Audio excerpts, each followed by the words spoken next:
Illuman. Men helping other men to become better, more authentic men. Please visit our website at illuman.org. Good morning, brothers. We haven't left yet. We're still here.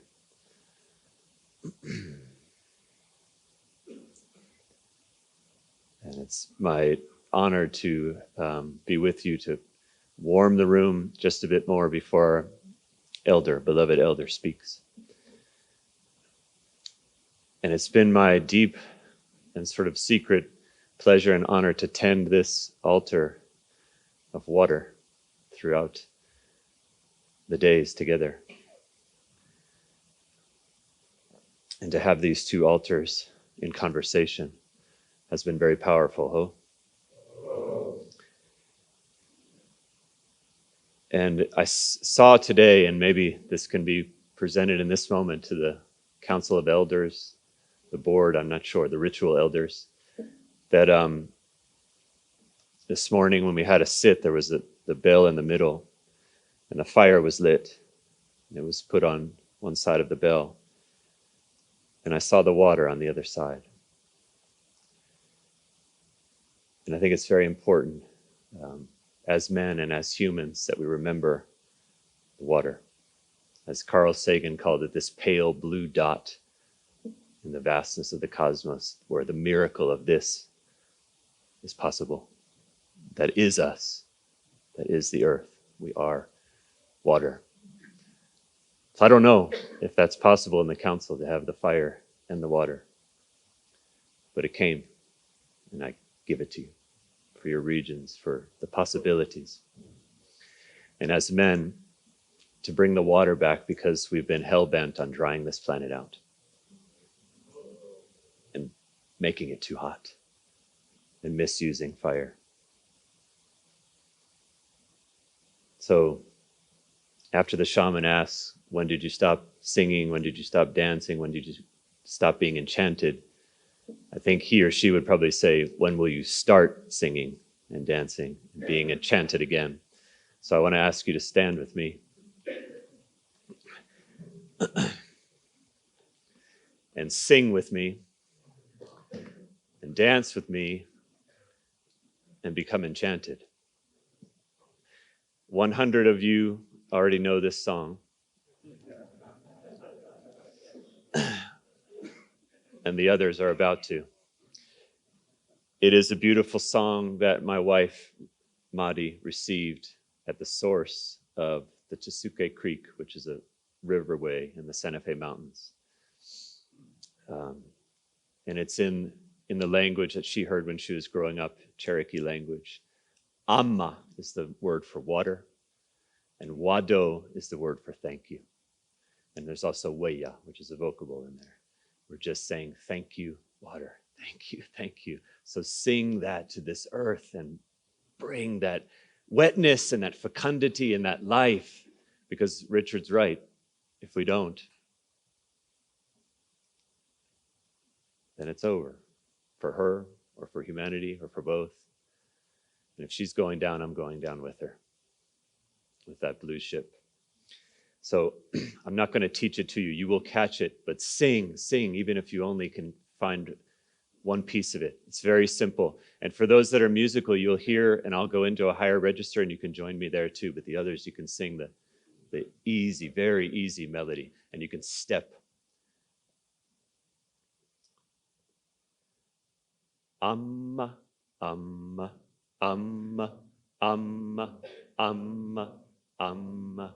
Amma, amma, amma, amma, amma, amma, amma, amma, amma, amma, wado, wado, weya, wado, wado, weya, wado, wado, weya. Wado, wado, weya. That's the whole song. Relax, unclasp your hands, and let's sing to the earth. Amma, amma, amma, amma, amma, Ama, Ama, Ama, Ama, Ama, Ama, Ama, Ama, Ama, Ama, Ama, Wado, Wado, Weya, Wado, Wado, Weya, Wado, Wado, Weya, Wado, Wado, Weya, Amma, Amma, Amma, Amma, Amma, Amma, Amma, Amma, Amma, Amma, Amma, Amma, Amma, Amma, Amma, Amma, Wado, Wado, Weya, Wado, Wado, Weya, Wado, Wado, Weya, Wado, Wado, Amma, Amma, Amma, Amma, Amma, Amma, Amma, Amma, Amma, Amma, Amma, Amma, Amma, Amma, Amma, Amma, Wado, Wado, Wado, hey, Wado, Wado, Wado,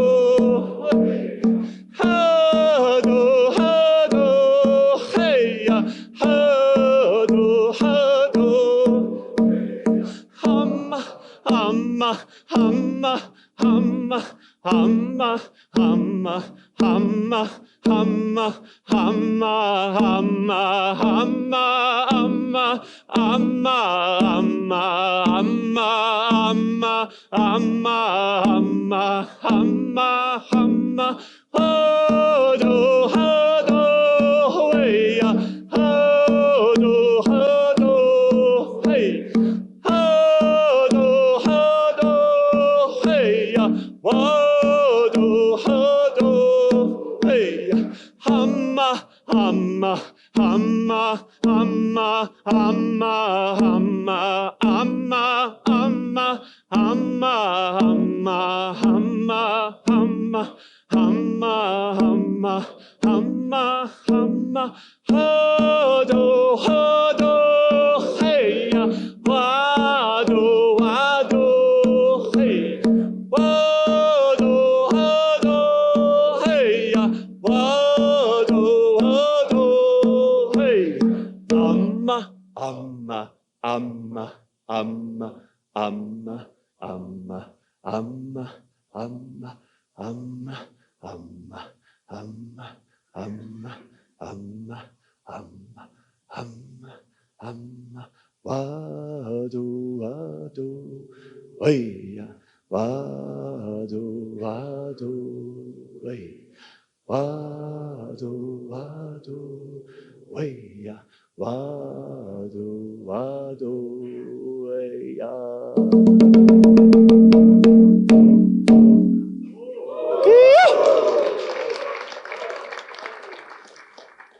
Oh, thank you, water.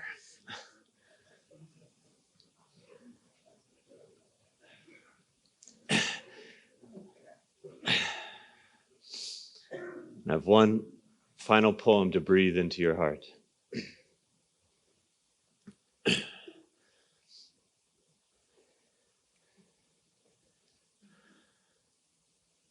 Before I do, I just would like to say, I hope it's okay to say,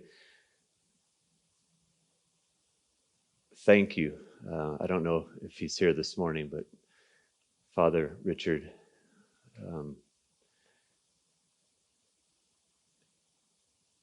I'm speaking in this strange and mysterious way because of a deep, deep influence, listening to Richard since I was 25 years old, in a room much like this in Albuquerque and many other places.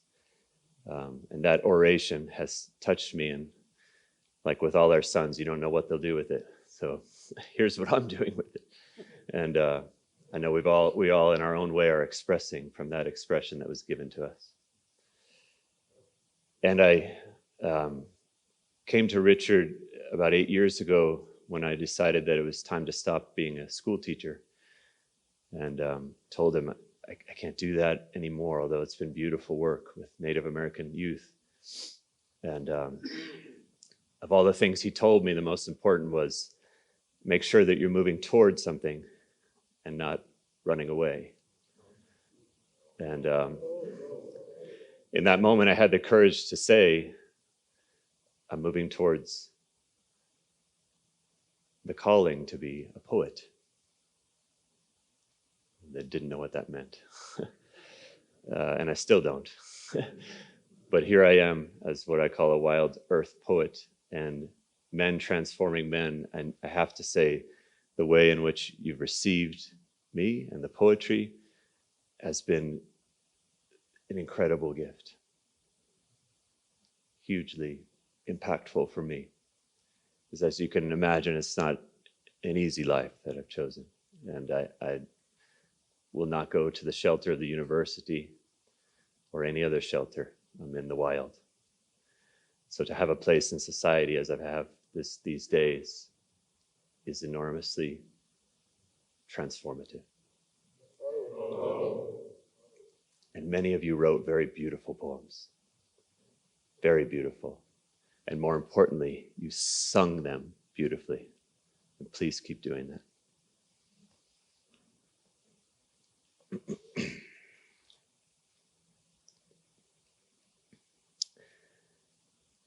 Brothers, when language has been used so much as a weapon, when language has been used so much as a weapon to tear things asunder, to split apart fabrics so beautifully rendered, and feed the big pain with more of the same, why not go silent for centuries and let other musics reclaim the airwaves? Why don't we go silent for centuries and let other musics, bird song, river, trickle, reclaim the airwaves? What text, what words are grander than the unfolded page of a cottonwood forest, sounded by the wind's promiscuous lips, printed in sunlight, sunlight gleaming nude or clothed in loose clouds? But who could hold the tongues of 1 billion anguished bodies with hearts buried prematurely? Who could hold the tongues of 1 billion anguished bodies with hearts buried prematurely? When I dug up my own, I found its clay shaped as a cup. I cannot stop dipping it into the well of poetry. The water is too delicious, cool in the mouth, bright in the belly, freshness that rises ever stronger with each cupful passed to friends in a circle. They drink and are silent. They walk away and have remembered how to sing and why. When language has been used so much as a weapon to tear things asunder and split apart fabrics so beautifully rendered, why don't we go silent for centuries?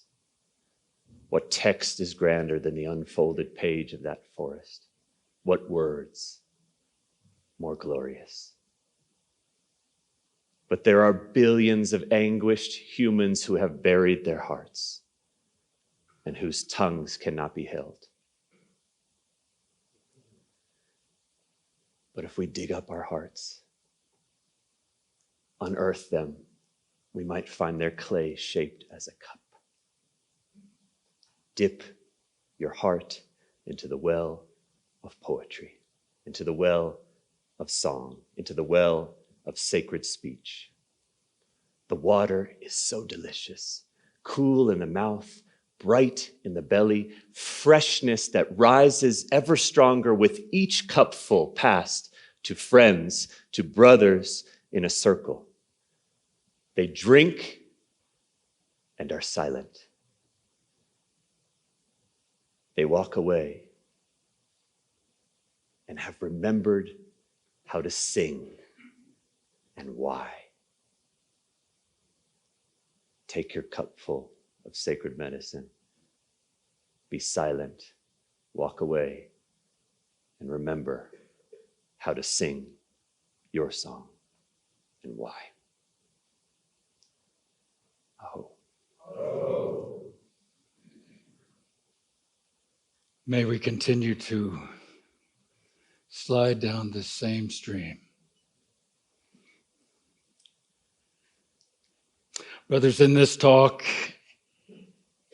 and a chant and guided meditation to follow, I want to invite you into an imaginative place where the light is dimmed and other voices may be able to speak, where the lines between inside and outside are blurred and we can hear the earth rumbling up from the floor, summoning the kind of men who are needed in this time.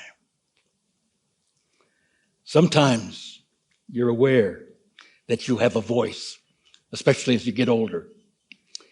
You realize that something's been given you to say, and you have to speak it with all the force you can muster, because you may have been put on this planet in this time and space to speak that little truth, if nothing else.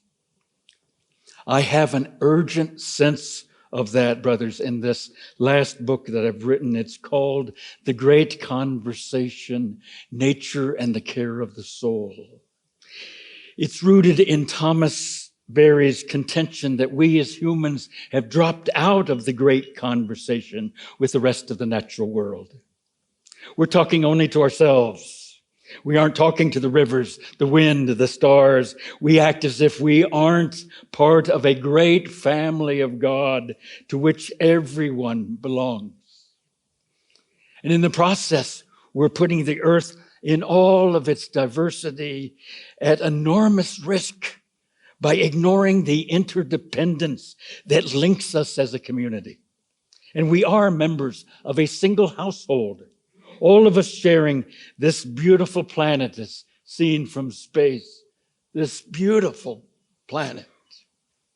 Becoming conscious of that connection and celebrating it is the great work of our culture in this time.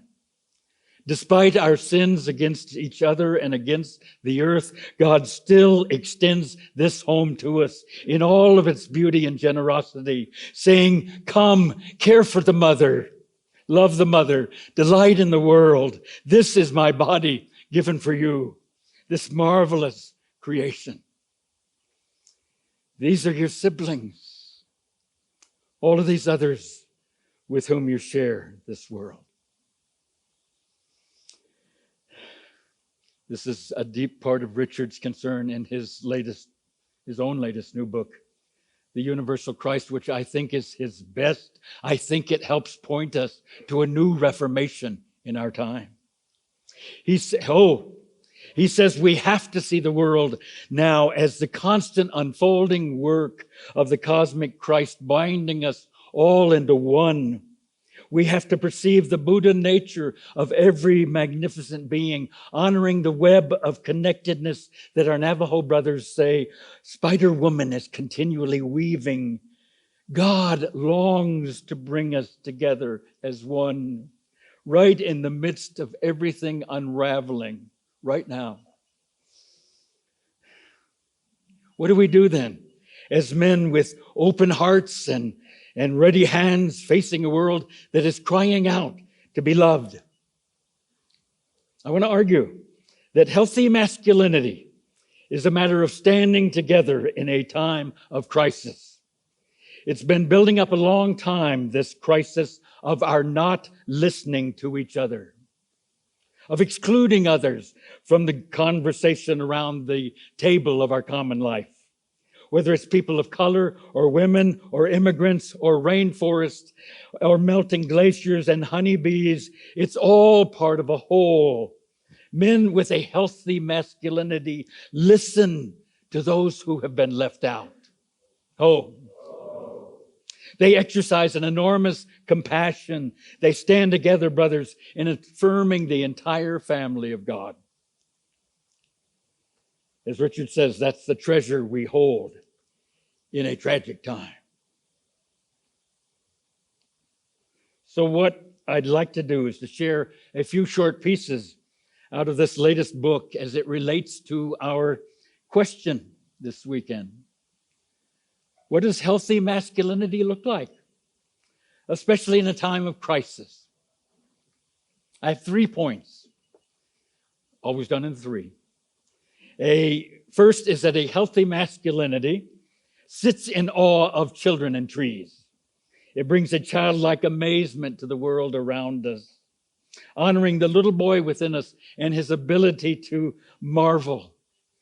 I tell you, you haven't seen men truly alive until you've seen 70-year-old guys playing on the grass like 6-year-olds, as I did just a few weeks ago. Men who are alive, who delight in what trees and animals and birds have to say, wholeheartedly embracing the larger earth-wide family of the divine. That's what men do. Secondly, a healthy masculinity calls itself back again and again from an arrogant sense of entitlement. It rejects the toxic masculinity of traditional male gender roles, our feeling entitled to deferential treatment, thinking we can use other people and other species as if they were entirely at our disposal. And thirdly, a healthy masculinity recognizes the fact that as initiated men, we stand on the edge of our culture, on the edge of the inside, identifying with those on the margins and calling ourselves to an exercise of love and justice. We aren't the movers and shovers at the center. We are the ones near the edge, rattling the cages and cutting holes in the chain link fences. We march with school children, calling attention to climate change. We visit nursing homes where discarded people are thrown away. We stand in awe at a night sky that drives us crazy with love. What I do in this book then is to look with the eyes of a child at 12 different teachers in the natural world. Teachers like fire, wind, and birds, canyons, stars, and caves. Seeing how much they have to teach us about the spiritual life, about life in community. Over the years, through backpacking and time on the land, I've been invited to listen to trees, deserts, and mountains in particular. Teachers that surround us right here at Tamaya. As we enter into conversation with them, spending time as we have in these days, we learn to love them. And in the process, we perceive the land around us as a theater of God's glory, bubbling out into praise now for more than 13 billion years. And yet this theater of God's glory is deeply hurting right now. The trees are hurting. With the surge of deforestation in the Amazon rainforest this last summer, we are likely to lose another 4,000 square miles to clear cutting and slash and burn techniques. That is half of the state of Massachusetts lost in a year. Brothers, that breaks my heart. The deserts are hurting. High temperatures and drought have spread across Australia in the last 2 years, bringing terrible bushfires raging through the east and into the desert outback, wiping out wildlife. And then there's California, of course. The mountains are hurting too. Melting glaciers in the Himalayas threaten not only to raise sea levels, but also to erase the water supply of people all along the Ganges River. Mountains around the world are losing their life-giving ice and snow. Right here in New Mexico, the trees, the desert terrain, and the mountains are in trouble as well. losing their life-sustaining water. Brothers, we are in crisis. Holy things are being put at risk by the reality of climate change. If indeed the earth is a sacramental promise of God's presence among us, there is work we have to do. As Stephen Jay Gould reminds us, we won't fight to save what we haven't learned to love. We won't fight to save what we haven't learned to love. So let me share with you how I have come to love and learn from these three teachers, trees, deserts, and mountains, in the book. I connect each of them with a particular saint or sage who relied on them in talking about the spiritual life. The first of these is trees, with Hildegard of Bingen loving every tree she ever met. She loved everything green. My own most important guide in this whole work has been one tree in particular. I introduce him in chapter 1 of the book. I'm in love with a 100-year-old cottonwood tree in the urban park across the street from my house. I call him Grandfather. He's a member of the poplar family. His leaves flutter like those of aspen trees in the slightest breeze. The Lakota say that cottonwood trees are sacred. They pray as their leaves move in the wind. Grandfather is a male of his species, producing flowery red catkins each spring full of pollen. And the wind carries the pollen to the green catkins of female trees nearby. And when pollinated, these produce capsules of tiny seeds attached to cottony parachutes that fill the air in late May and early June, coming from the mothers. For 25 years, I've entrusted this tree with the care of my soul. In the past 7 years, we've assumed a more formal, dedicated apprenticeship, exploring deeper ways of communicating with each other. And what that means is that we're increasingly falling in love. Communication, in the end, is nothing more than learning to love, isn't it? Letting the soft animal of your body love what it loves, as Mary Oliver said. Grandfather and I met more than 2 decades ago at a time of mutual crisis. My mother was in a nursing home dying of cancer with Alzheimer's disease. He was dealing with a lightning strike and windstorm that had blown down one of the 2 great trunks growing from his roots. A 12-foot-high wound was left in his side. That's what first drew me to him. A common hurt opened the door between us. Now, what's especially interesting is that over the last 3.5 years, I've had an assistant instructor in this work of learning the languages of trees, a little girl who's been my teacher in so many other things as well. That's Ellie, my granddaughter. I'm absorbed right now in writing a children's book about her and grandfather. I share this at the end of chapter 1. My granddaughter Elizabeth is another part of this collusion. She became a party to it even before she was born, coming to me in a dream. The most insistent stories appear in our dreams, calling us deeper into soul work and offering yet another avenue into the great conversation. 2 months before Ellie's birth, I had a powerful dream bordering on the visionary. In the dream, I was standing in the park next to the cavity in grandfather's side when a little girl, maybe 3 years old, steps out from inside the tree. She was incandescent, a dryad spirit in a dazzling white dress, seemingly lit from within, blonde hair, blue eyes, a striking presence. And somehow I knew this was my granddaughter, even though it was 2 months before she was going to be born. She had emerged not simply from the tree's hollow, but from inside the heartwood of the tree. And I stood there in astonishment as she asked me if I'd like to go back inside the tree with her.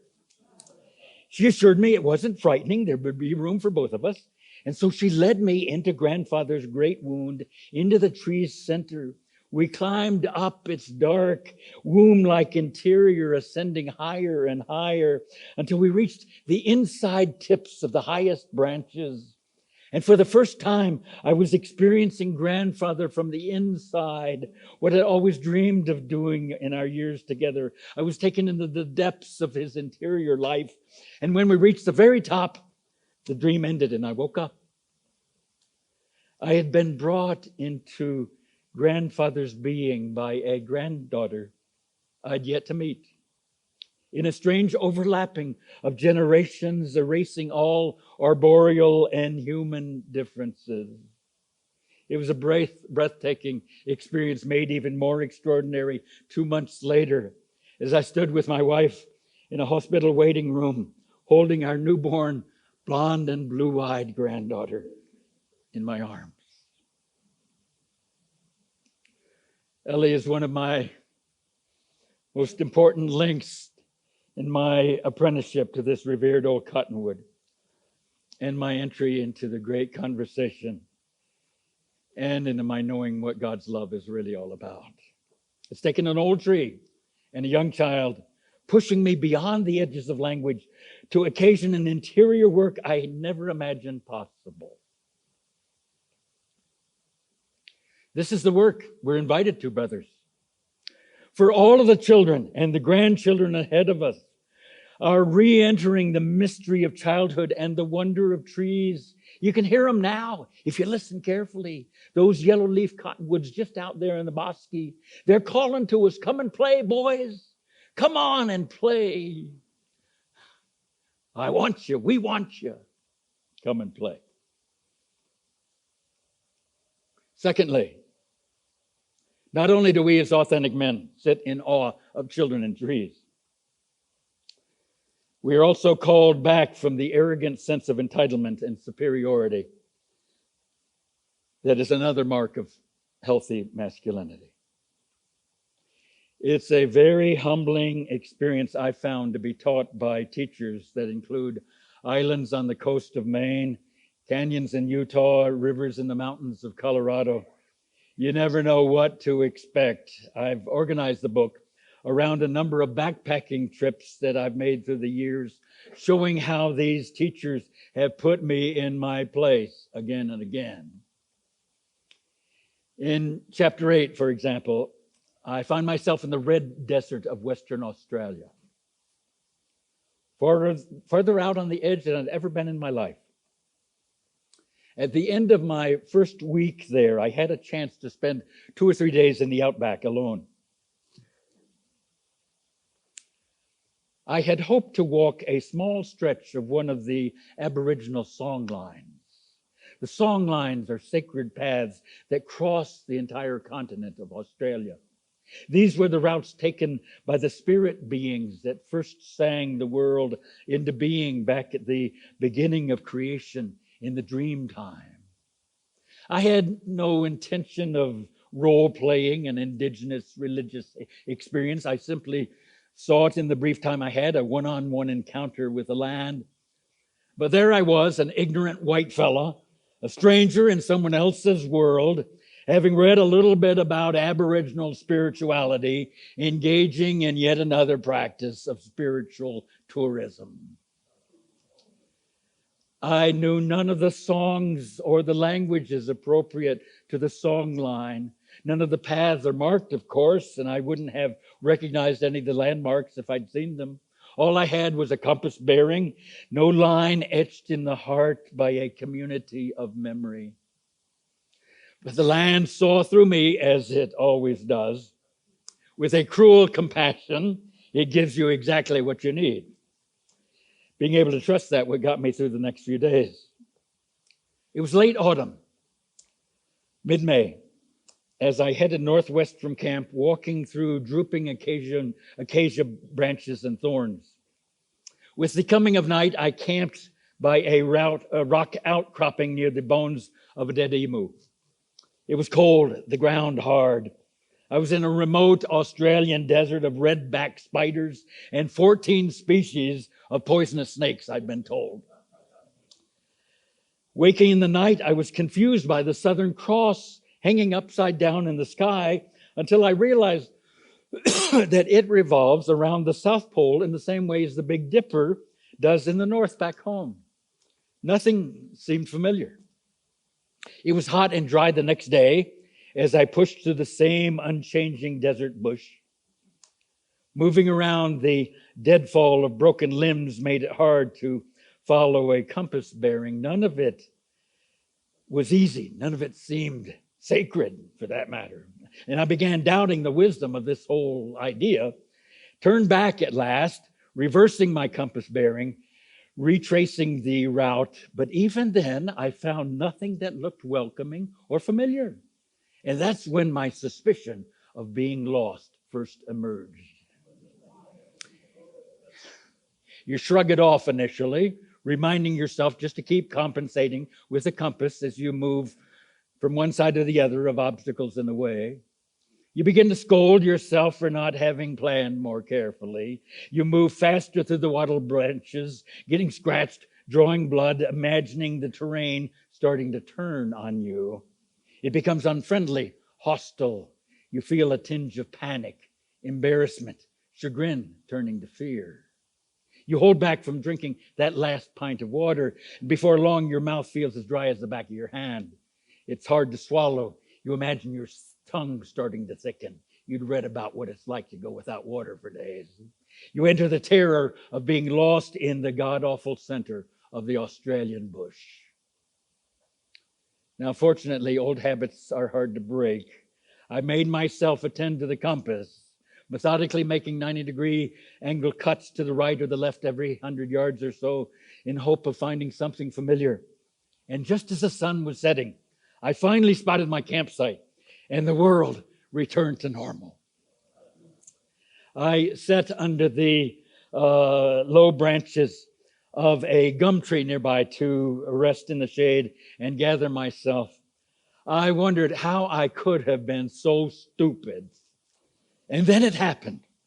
A half dozen pied butcher birds suddenly flew into the tree I was leaning against, fluttering on the branches around my head. These were black and white birds singing together in a cacophony of beautiful native Australian melodies.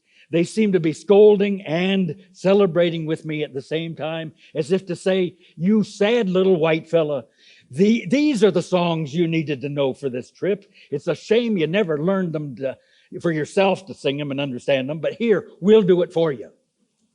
They sang with a joyous, if reproachful glee, as I sat there in my absolute ignorance of the Australian landscape and the language of birds. But that was the point, of course. My unknowing was what mattered most. My being prevented from adding yet another exotic spiritual experience to my list. I'd been moving through a sacred place without being present to it. Only after being emptied of what I thought I knew could a handful of birds sing the beauty of what I realized I would never entirely comprehend. This, brothers, is what the desert does best, taking us to the end of ourselves, physically, culturally, spiritually. Losing control is the point. You'll only be satisfied, the desert says, by what you give up trying to understand. Oh. A healthy masculinity, brothers, has learned this, often the hard way. In my case, it was learning that I'm not entitled. I'm not in control. As a white fella, I can't presume to appropriate other people's experience and other people's places. And the desert is waiting out there right now for us, brothers, to happily undo us, as it's been wanting to in these days, to strip us of our supposed importance, what we think we know, so that we can truly be loved again. To be healthy, authentic men is to yield ourselves to that mystery.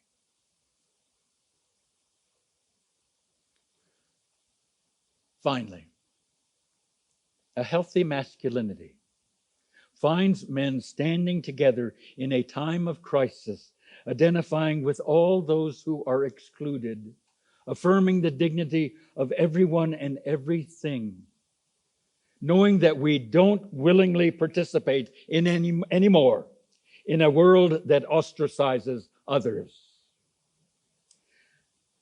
A last reading from chapter 12 shows how a mountain landscape can make us sensitive to the marginalized people who live up on the edge, in the hills. From the heights of the mountain, everyone below looks amazingly the same. I was traveling into the mountains of northern Arkansas with my old friend Terry, a poet from the Arkansas Delta who reads Rilke and writes out of a landscape formed by cotton fields and the music of B.B. King and Johnny Cash. We were on a mission that week to float the upper Buffalo River to find the remains of a rundown theme park called Dog Patch, USA, and to explore a mountainous terrain where tongue-speaking members of the Assembly of God had long flourished. My personal agenda was to take a new look at an 18th century Hasidic Rebbe named the Baal Shem Tov. He'd grown up in small Jewish villages scattered through the Carpathian Mountains of Western Ukraine. And amid intense persecution, he'd led a thriving community of devout Jews given to ecstatic prayer and dancing. And I wondered what similarities there might be to the mountain folk of the Ozarks, Pentecostal Christians, who were given to a fierce devotion of their own, even as they too were scorned as outsiders by people in the mainstream. I wondered, did the social isolation of a mountain landscape lend itself to a closely bound, highly fervent religious experience? In many ways, I was traveling back to my own roots on this trip. I can remember growing up in a tight-knit community of a non-denominational Bible church, the stigma of being scorned as a religious fundamentalist from the rural South. On our way down, we passed through Harrison, Arkansas. It's a town of 13,000 people with 54 churches, mostly Baptist and Pentecostal. It is also the home of Pastor Thomas Robb of the Christian Revival Center. He is the national director of the Ku Klux Klan. We were in the heart of the Bible Belt, where for some people, diversity is a dirty word. This reading shares how that trip ended as we started to head back home. As Terry and I left the Buffalo River and the wet green mountains of northern Arkansas, we passed again through the small town of Harrison. It took me back again to my past. I remembered the comfort of a cadre, a faithful cadre, for whom the scorn of others was a confirmation of their chosenness. I recalled the fervid preaching of revival evangelists. I remembered the white and colored drinking fountains in downtown Orlando, tales of cross burnings throughout Central Florida, the shame of growing up poor, uneducated. But I also pondered what the Baal Shem had reawakened within me, the hallowedness of ordinary people, the power of storytelling, the joy of those living close to the land. On the way out, we stopped to eat at T's Barbecue restaurant off Main Street in Harrison. We left the Jeep filled with camping gear out in front, thinking we'd fit in like any of the good old boys. But as orphaned sons of the rural South, we were torn. John Deere caps, Carhartt jeans, and long vowels felt comfortable, but Confederate flag patches on camo jackets were jarring. Like J.D. Vance in his best-selling book, Hillbilly Elegy, I realized I no longer belonged to the world I had left behind, nor entirely to the one I had adopted. For years, I'd walked the corridors of a Catholic university, feeling ashamed of the down-home simplicity, the naive but tenacious faith I'd carried from my fundamentalist past. I'd spent my first few years without indoor plumbing, growing up in a storefront church that had previously been a hardware store, going to Moody Bible Institute after high school. And yet, sitting in that small-town Arkansas diner, I was just as embarrassed to admit that I'd done doctoral work at Princeton, that I'd taught with the Jesuits for years and published books with Oxford University Press. I felt like a traitor to my roots, an outsider in both places. Isn't that interesting? When you go from working class to professional class, says Vance, almost everything about your old life becomes unfashionable at best or unhealthy at worst. There in Harrison, I was brought face to face with the ambiguity of 18th century Hasidic Jews in the Carpathian Mountains and uncompromising evangelical believers in the Arkansas Ozarks. I was obliged to affirm the dignity and the radical differentness that characterized each of them. Like them, I too had been negotiating split worlds all of my life. In the end, Terry and I hadn't been able to return home after all. We couldn't identify with the racism of marginalized whites, the fervor of Pentecostal religion, the stereotype of the dog patch hillbilly, even though we still carried each of these inside. We realized we'd never really belonged anywhere.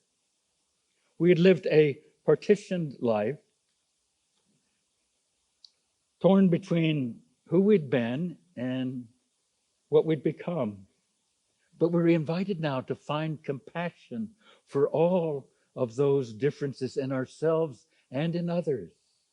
We belonged right there in the place on the boundary, along the margins. That's where we were to set up camp, reaching across to those who'd been rejected, whether because of class, religion, or race, whatever.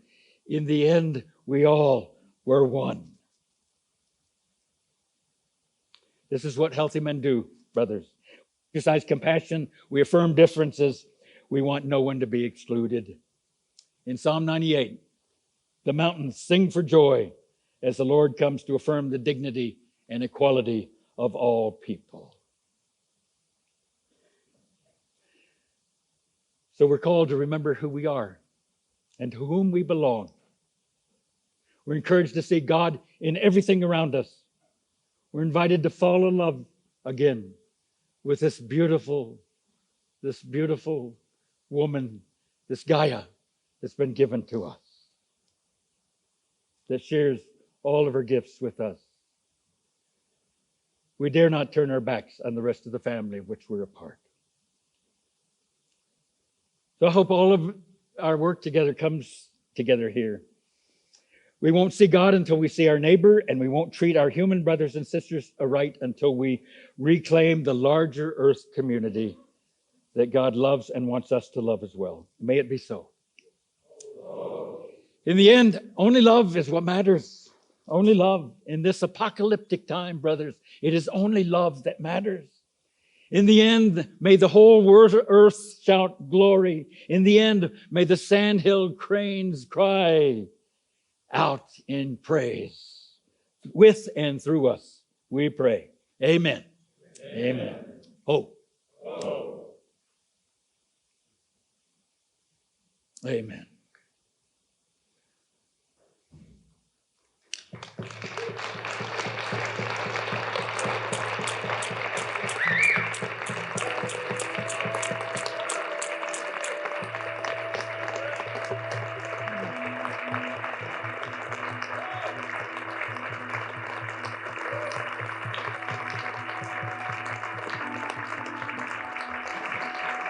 Can we turn our chairs around?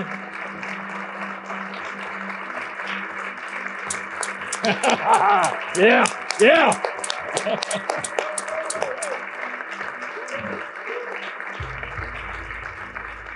So can we turn our chairs around as Joel leads us into this amazing chant? If I could have you turn this way again to the center so we can see and hear each other. I want to share a chant with you that was inspired by Belden and his work and the Great Conversation, and a poem by Mary Oliver called When I Am Among the Trees. When I am among the trees, especially the willows and the honey locusts, equally the beech, the oaks, and the pines, they give off such hints of gladness.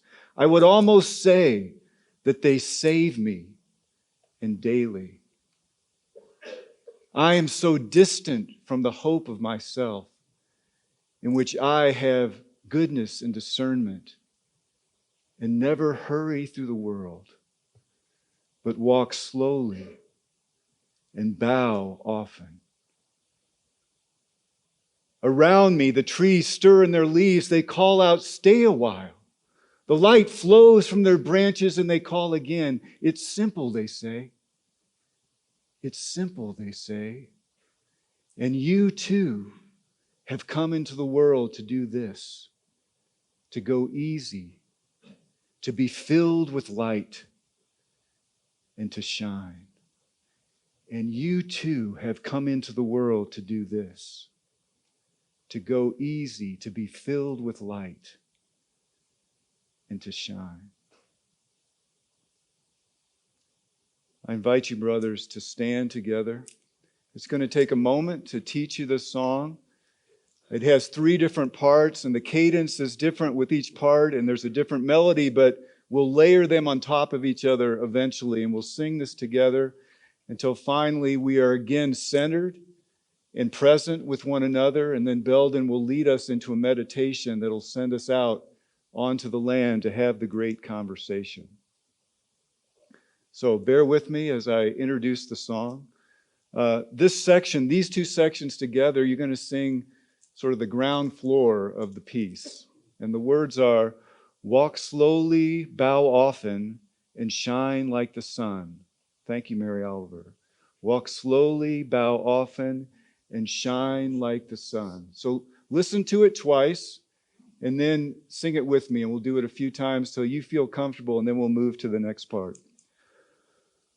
Walk slowly, bow often, and shine like the sun. Listen. Walk slowly, bow often, and shine like the sun. Join me. Walk slowly, bow often, and shine like the sun. Again. Walk slowly, bow often, and shine like the sun. One more time.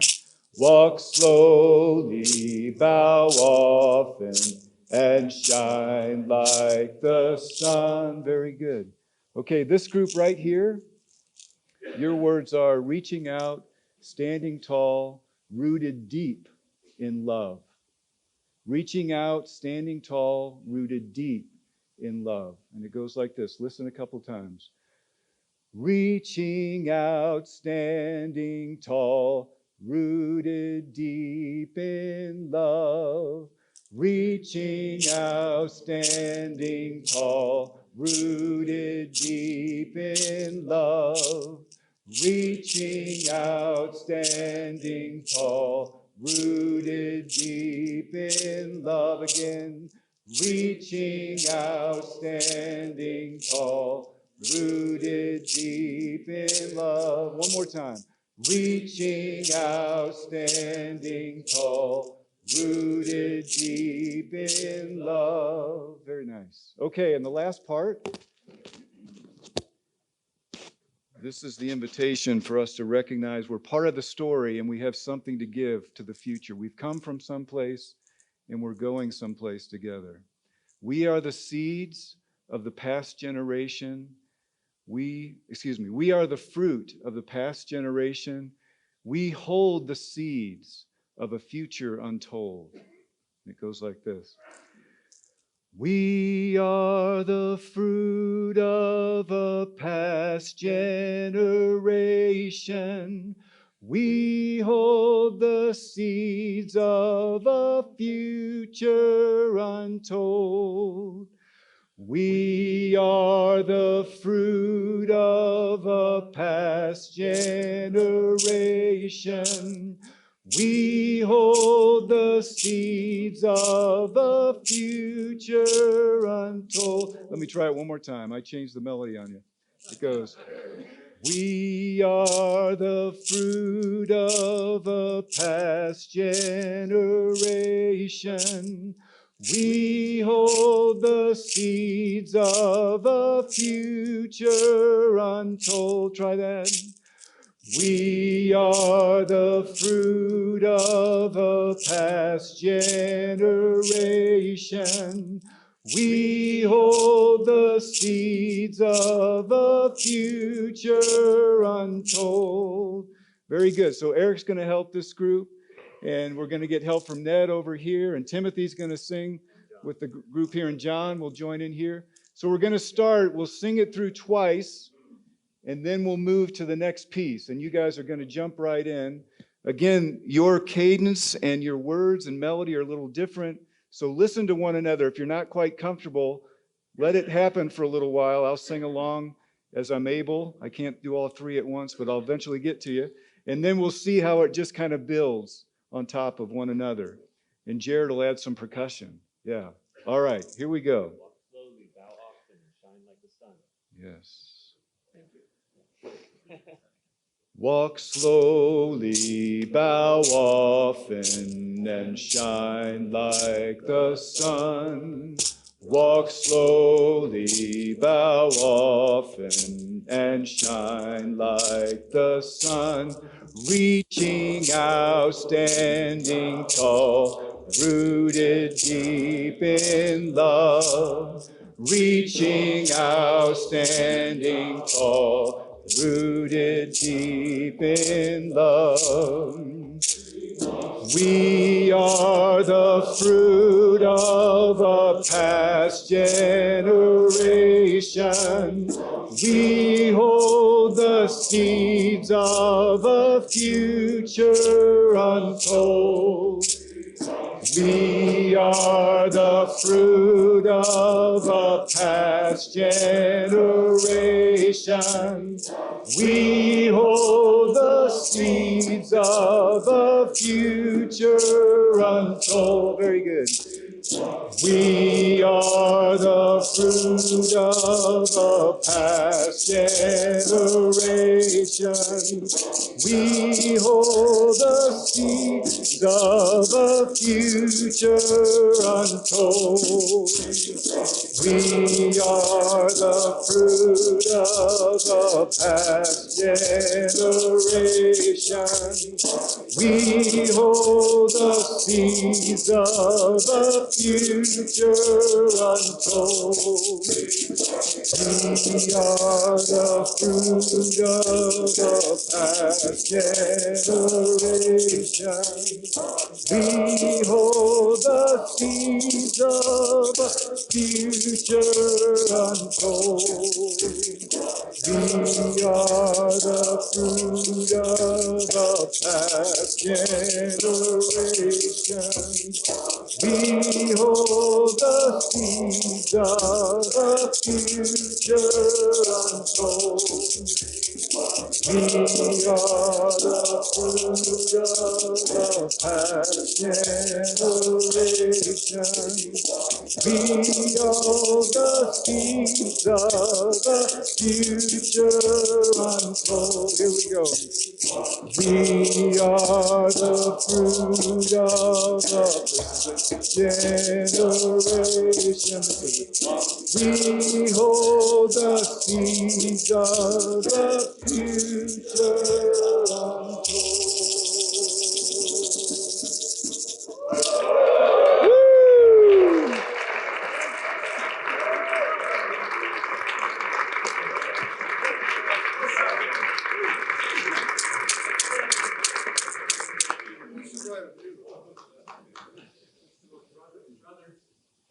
Let me invite you. We're going to begin our journey outside right now, even though we're inside.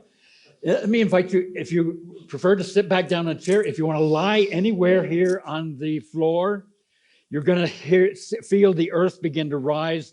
The floor will disappear. This building will disappear shortly in our meditation. But find a place, and then the lights will dim. Find a place where you can be still, sense the earth, be comfortable, and settle even deeper into what's happening to us right now.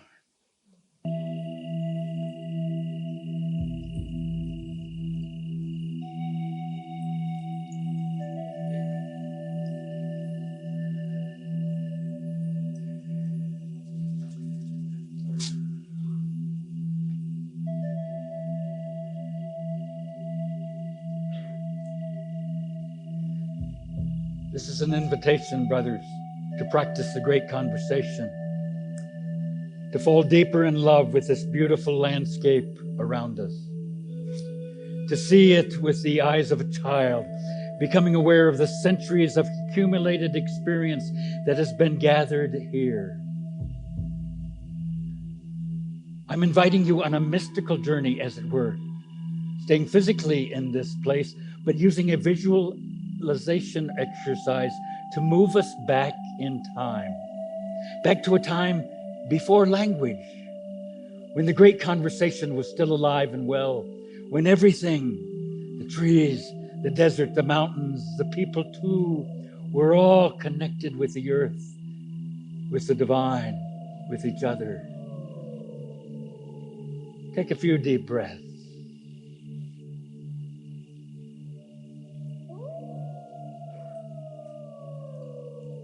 Let yourself descend into a stillness, not worrying about what has to be done this afternoon or tomorrow. Allow the music to carry you into another time and place. Listen, as it were, to the distant sound of water flowing in the river nearby, the sound of the Rio Grande. Over thousands of years, it has carved out this floodplain on the arid terrain north of the Sandias. Imagine this building around you slowly disintegrating as you go back in time some 4 or 5 generations to a vast open space here along the river, covered with sagebrush and cottonwoods. There are no highways. A few horses and wagons in the distance, plodding the dirt road toward Santa Fe. Life is a lot slower. There's none of the background noise we're used to. The native Pueblo people living here, known as the Santa Ana, the Tamaya, they honor this area and this mesa here along the river as a sacred place. You are on sacred ground. They know the river, the desert, the mountains, the trees all move together in harmony here. You begin to sense that yourself, moving into the silence.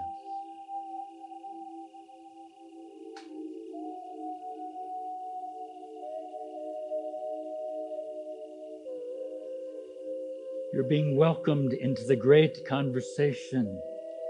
And all you have to do for that to happen is to relax and allow your soul to be still, letting your mind empty itself of all that's rumbling within.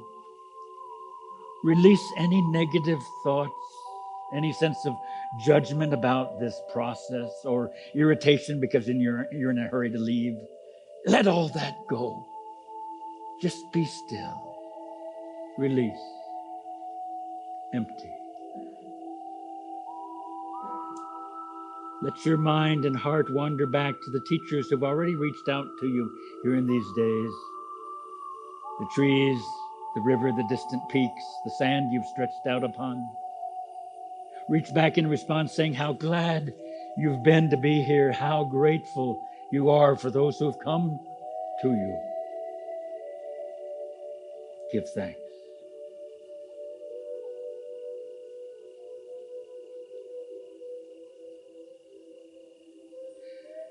And pay special attention to how one of those teachers you've met may have been wounded or was struggling in some way, or one you may meet even in going out soon.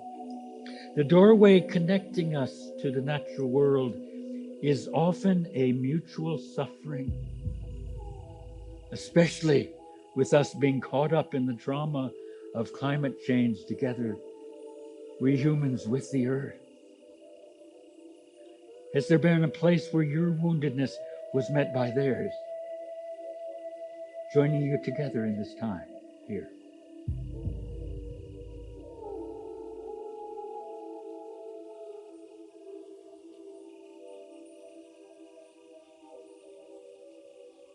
The wounds are what bind us.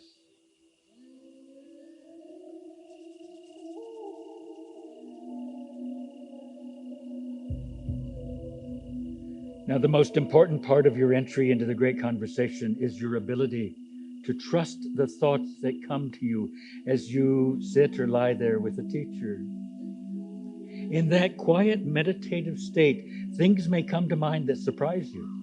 You don't know whether they're coming from you or from the tree or the mountain or the ground beneath you. You become strangely open to the possibility that the others are speaking somehow from inside you. That's how they communicate. They speak themselves in us, in what comes from outside and then flows out from us if we're quiet enough, still enough, able to listen enough, flowing out from us then into our poetry, our tears, our laughter. Hold that in your heart now. As we move further back in time, back through the centuries, back beyond the coming of the Europeans and all that their arrival painfully meant to the land and the people here. Back 1,000 years ago, to when native people in this place were being drawn toward the northwest to a place called Chaco Canyon. They knew that all things moved toward a center. They recognized everything is alive and connected, plants and animals and birds and people too, all talking to each other, understanding each other, joined together in the mystery of the great Kiva, the circle of life.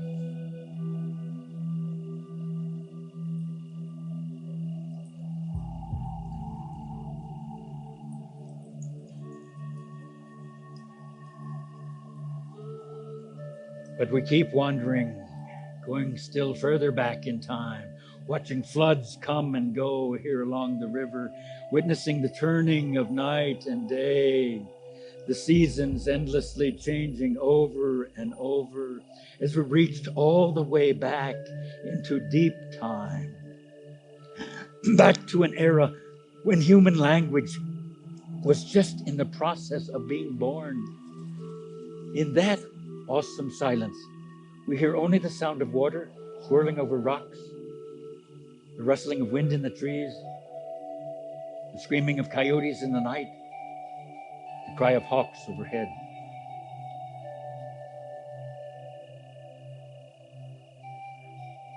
We enter into a forgetfulness of language.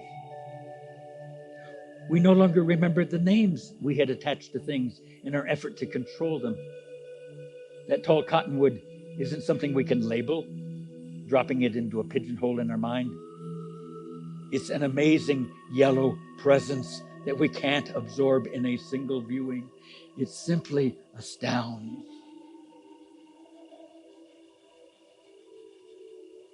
The desert pulses with a knowing we'd never imagined.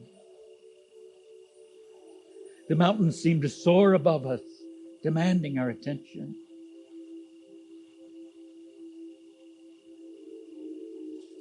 We've drifted back into a time when human language is first taking shape.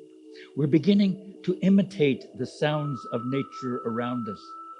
That's how words began. You sit listening as the water rushes by, and you make sounds similar to what you're hearing. What is this mystery, you ask yourself, having no words for it? It's a splashing, a gurgling, a rushing, a bubbling. You make up words that mimic the speech of the tumbling water itself. You're right there as human consciousness is expanding into the great conversation. You're there at the creation of language. this vast explosion of consciousness that we take so for granted now.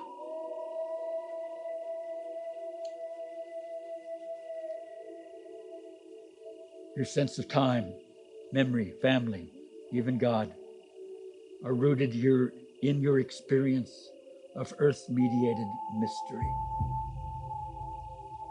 And in the reaches of this deep time, you feel yourself strangely and wonderfully at home. Everything is alive and familiar in a way you'd never glimpsed before. You recognize it. This is your home. These trees, this desert, these mountains, they're all whispering to you, ah, we've been waiting for you. We've been waiting for you. You've been gone so long. Where have you been? Welcome home, son. Welcome home, brother.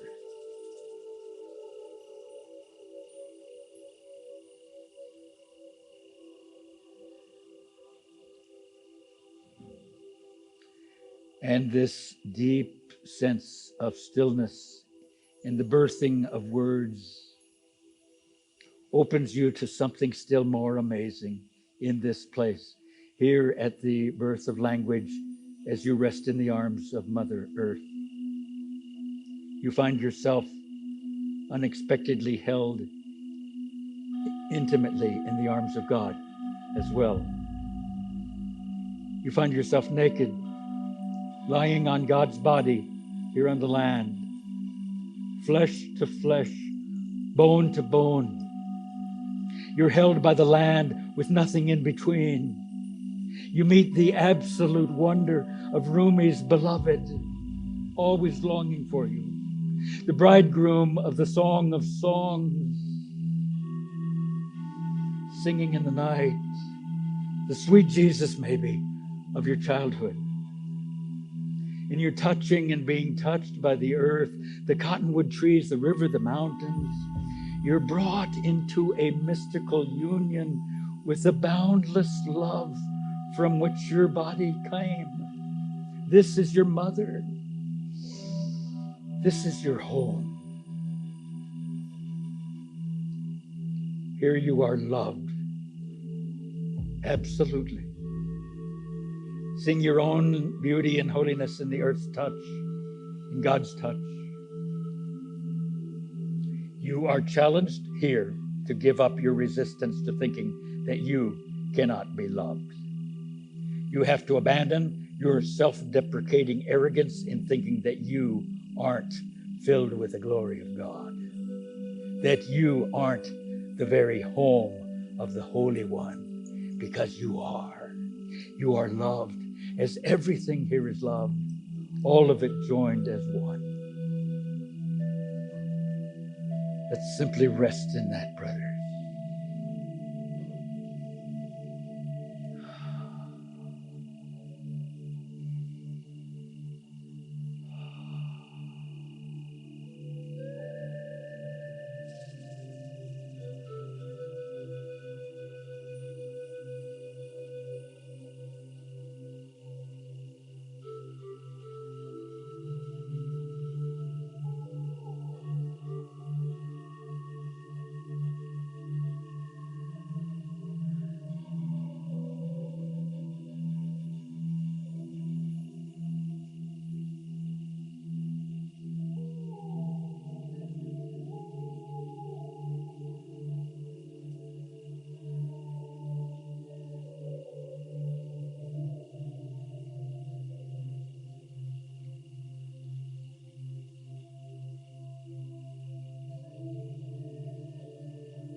It's time now to begin to bring ourselves forward back to this place and time.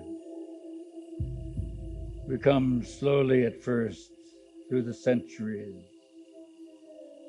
through the ever-changing shape of the river, the desert, the trees, the mountains. We come forward and forward through the turning of night and day, constant movement of the changing seasons. Back through all the shifts in languages and cultures that have been imposed on the land. Back through all the memories of struggle and pain. Back through the wondrous human ability to put beauty into words that has arisen out of that deep time. We return slowly to this place and this time, holding the assurance that everything is holy now. God whispers through it all, everything is holy now.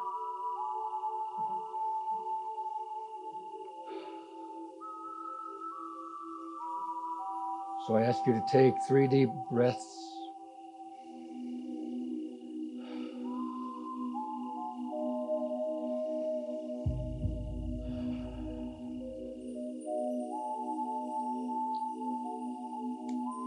And I send you out with this prompt. What has been calling you all along here? What has been calling you that you've needed to listen to? What's been speaking in your heart all these days? And what particular teacher may have been out there waiting for your response? What's been calling you? Who has been calling you in particular? What speaks in your heart? As the lights are raised, I invite you to leave now in complete silence, taking this next 50 minutes to be out on the land once again, letting your experience here be an extension of that exercise. Hope.